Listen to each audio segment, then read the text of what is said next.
పేరే సుందరం కంటి ముందే నందనం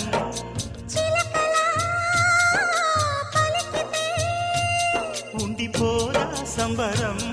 ఉండే కాదా మందిరం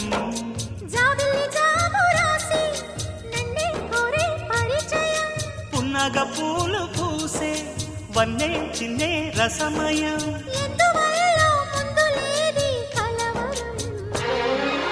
అగిరి పడిన పెదవికేంటి అర్థం అడుగుతా